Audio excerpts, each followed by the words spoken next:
Welcome back to Cheddar's opening bell. Calls are ringing out across the country to defund and even dismantle police departments. It is a growing movement that raises a lot of questions and concerns. There are places in America, though, where this has actually been done. Back in 2013, Camden, New Jersey had one of the highest murder rates in the country. So it dismantled the police department and rebuilt it from the ground up.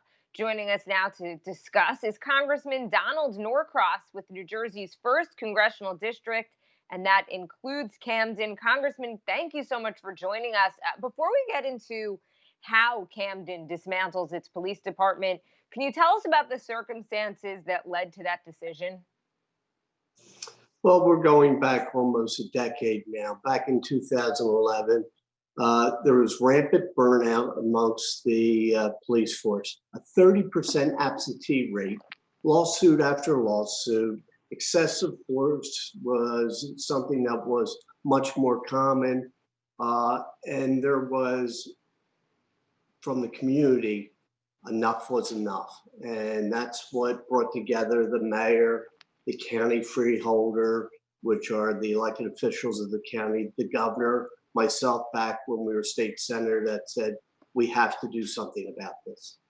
And I will tell you, not only the highest murder rate in America per capita, the highest murder rate in North America. It was horrible. Okay, so what did you guys do? You didn't just dismantle the police force, but you rebuilt it, right?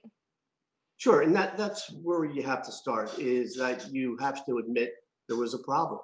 And there certainly was. I talked about some of the things that led up to it. It was us versus them mentality, the community versus the police. And what we saw is we have to bring everybody together, brought together the community. The best practices, well, we were looking around and listen. And the model that came out is something that you're hearing much about today, is community policing, that us together is the only way that we're going to move this. So they started looking at different models and different policies and talking to the residents. So when the new police started to move into the city, which is my home, they knocked on everybody's door, introduced themselves, and asked what they could do. Now, usually you get a knock at the door and it's police, it's a negative. Here was something so positive.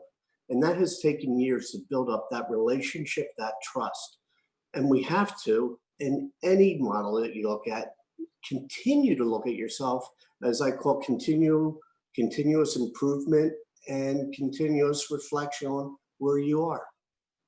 Yeah, I was reading that the police now hold barbecues for residents, and some Yeah. drive around in Mr. Softy trucks, which is just amazing. What has the result been? How has crime gone down?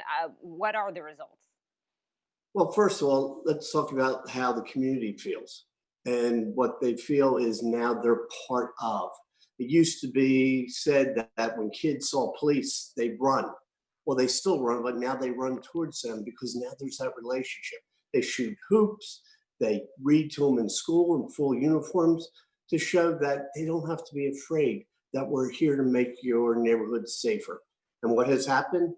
A reduction in crime, almost 50%, and almost a 70% reduction in murders. But most importantly, people feel they're safer. And that's so incredibly important. So when the killing of George Floyd came out, myself, the mayor, the chief of police, and the community marched together in protest, a peaceful protest.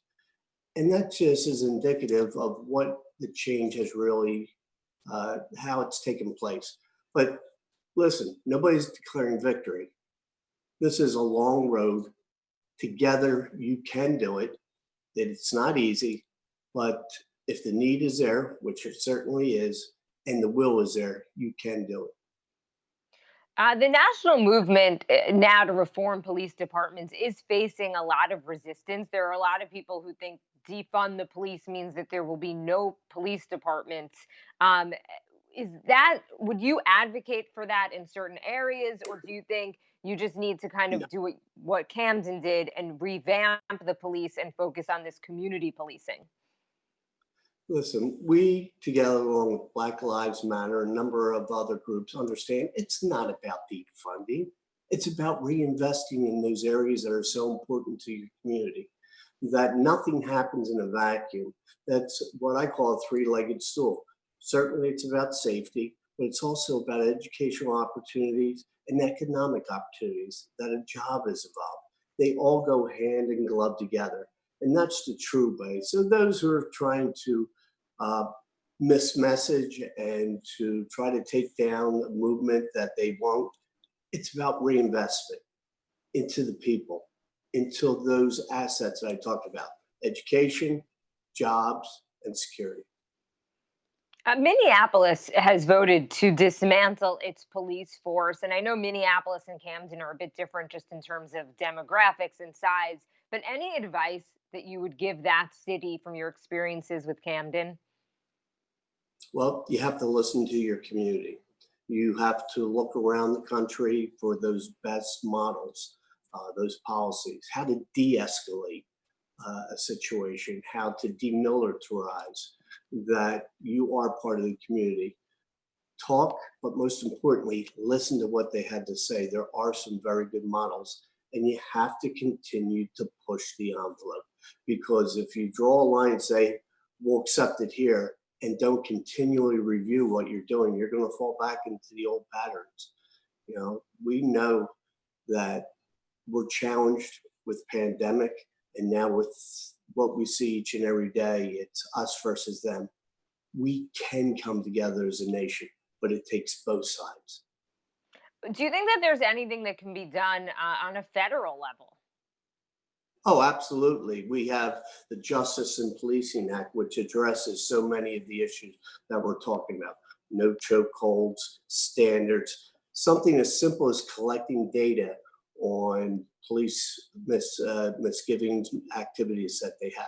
There is no national database now, so that's important. Body cam, something that I championed back when I was state senator in New Jersey. These are things that we have in the city of Camden, because remember, the video doesn't lie. And that's really what we've seen, the major change in the last 15 years. People with devices in their hands being shown across the nation on venues like you are just now. Uh, the video doesn't lie. It shows you exactly what happens. So that's important. Police who now wear that in my community wouldn't want to be without it, because it tells their story also.